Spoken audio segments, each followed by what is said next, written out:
konten juga gitu ya. Kemudian bisa menjangkau audiens yang juga lebih banyak. Kayak tadi yang terbatas satu wilayah gitu ya, nggak hanya terbatas satu desa gitu ya, tapi kita bisa menjangkau sampai ke luar negeri bahkan gitu ya, hanya dengan sekali upload video gitu ya. Nah itu tadi kalau kita bicara kelebihan gitu ya. Nah sekarang kekurangan dari penggunaan website apa kira-kira menurut Kakak Teri?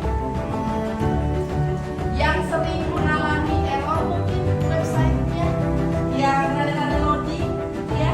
Jadi ketika kita pengen cari informasi apa gitu ya, ketika loading agak mana gitu ya, pengaruh ke mood kita juga. Kekurangannya terkadang ya kalau misalkan sinyal internet kita lagi minim, kita mengakses website yang pasti akan terganggu juga gitu ya. Apalagi kira-kira berhati-hati dalam ini ya. Terkadang ya ada website dengan domain itu nama website ya. Ada website dengan nama yang mirip seperti website aslinya gitu ya.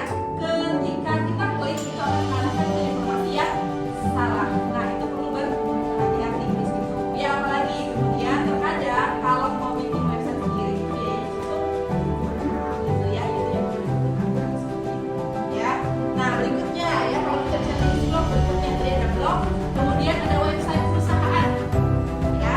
Jadi kalau orang dari sendiri punya usaha begitu ya, UMKM mungkin atau punya usaha sudah besar begitu ya, bisa menggunakan website ya sebagai sarana promosi. Apa misalkan contohnya yang sering akan kita akses kalau website perusahaan ya, promosi yang kira-kira misalkan catatan gitu ya, punya website sendiri. Apalagi misalkan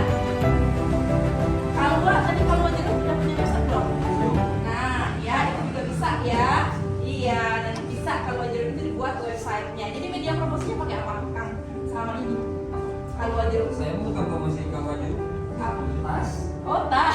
Oke baiklah. Tasnya udah punya website belum? Ada sih. Udah. Apa nama websitenya? Pokoknya apa ya? Apa? Pokoknya jujur ya. Oh oke. Sejauh ini gimana risknya jangkauannya? Lumayan sih. Banyak ya? Ditargetin nggak sebulan berapa? Enggak sih, sesuai berjalannya aja lah. Oke baik. Nah untuk hostingnya tahun 2 tahun misalkan pas awal kemarin bikin website Oh udah setahun lebih lah. udah tahun lebih. Nah itu kan bisa berpanjang ya kalau kita punya sendiri ya, jadi ada mekanisme untuk perpanjangan hosting.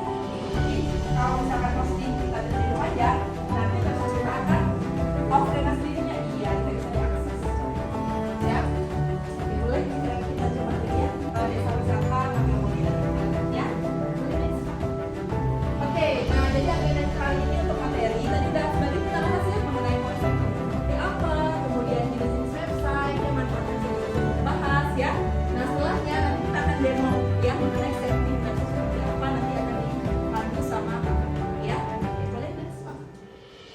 Nah ini contoh adalah salah satu website ya, salah satu website yang memang fokusnya di pertanian gitu ya, misalkan di elatani.co.id. Jadi inilah yang kita namakan domain ini teman-teman ya. Jadi domain atau alamat website seperti itu. Nah ini adalah salah satu contoh website ya, banyak sekali website yang bisa kalian akses ya. Misalkan tadi di buku Gramedia gitu ya .com misalkan. Kemudian tadi kalau kita bicara minuman gitu ya, ada catatan, bisa akses juga websitenya seperti itu ya. Jadi intinya kalau kita berbicara mengenai website, ini adalah media digital ya yang bisa kita gunakan untuk mengakses informasi seperti itu ya. Boleh Kak? Nah ini adalah jenis-jenis website menurut fungsinya. Tadi satu sudah kita bahas yang kita sudah bahas mengenai blog berkaitan dengan orang tadi misalkan kalian mau branding diri kalian sendiri gitu ya, bisa juga menggunakan media website blog secara fungsinya ya. Yang kedua e-commerce yang sering belanja ya, Shopee, kemudian Lazada, apalagi Tokopedia ya, Blibli ya, itu juga contoh dari website tapi khusus website jual beli ya, e-commerce. Kemudian berikutnya website perusahaan yang tidak kita bahas, kemudian ada website organisasi, kemudian pemerintah gitu ya, ada juga website pemerintah dan juga media sharing. Nah media sharing ini yang tadi berkaitan dengan sosial media, jadi kita bisa sharing apapun kontennya seperti itu ya, bisa video, bisa foto, bisa infografis kayak gitu ya. Nah manfaatnya ya, tadi kita udah bahas bisa menyediakan informasi secara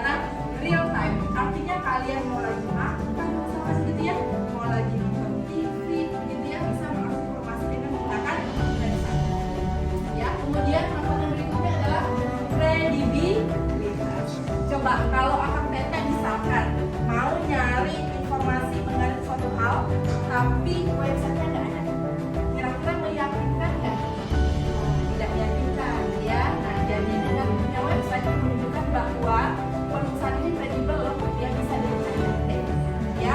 Kemudian langkah berikutnya adalah bisa terhubung ke berbagai platform digital lainnya. Ya, sekarang sudah ada mekanisme kalau kalian punya web sendiri mau promosi itu nanti bisa langsung terkoneksi ke sosial media. Ya, jadi bisa langsung terhubung ke IG, bisa langsung terhubung ke Facebook kayak gitu ya, bisa langsung terhubung ke Twitter. Sekarang apa namanya kalau Twitter? X ya, tuh udah mantap ya. Oke, ya berikut ke HP punya konten kalian upload sudah. Ya, kalian tinggal lihat range kalian berapa sih gitu ya. Jangkauan audiensnya berapa. Jadi tidak perlu biaya transportasi begitu ya, nggak perlu harus misalkan tadi biaya ngeprint kayak gitu ya.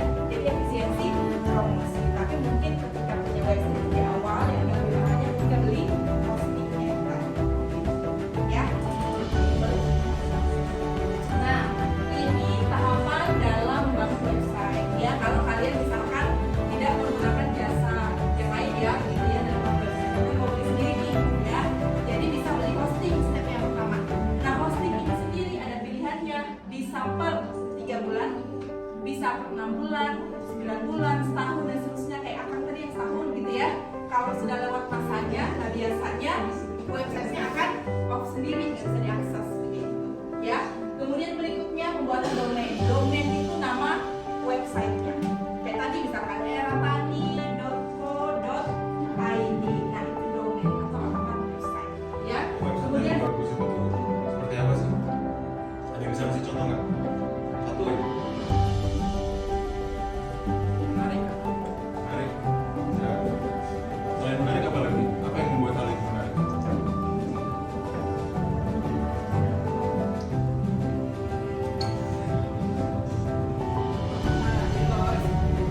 Bisa dari bisa kontennya.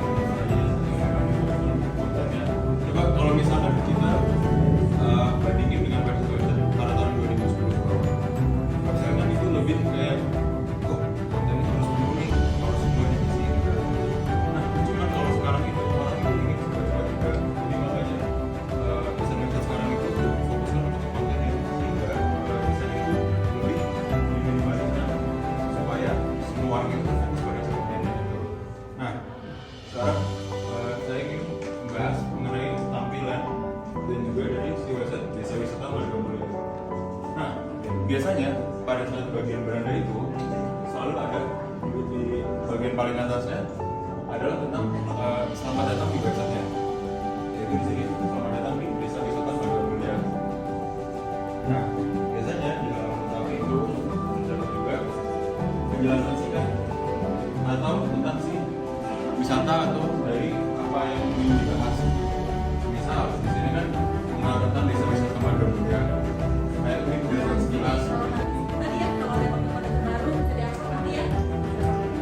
Menambah semakin menariknya gitu ya website dari teman-teman. Oke, silakan. Masih kalau ada yang mau bertanya dulu, bisa naik dan mendiskusikan mungkin boleh. Sebelum makan siang, silakan. Silakan kalau ada yang mau disampaikan, jawab oh ya lagi. Ada mungkin yang mau disampaikan? Cukup. Cukup ya. Oke, baiklah. Kalau betul kita closing ya, ya. Tapi nanti setelah istirahat kita akan ada sesi berikutnya dari tim yang kerja. Dia dari Pak. Ya. Kan kalau acara desa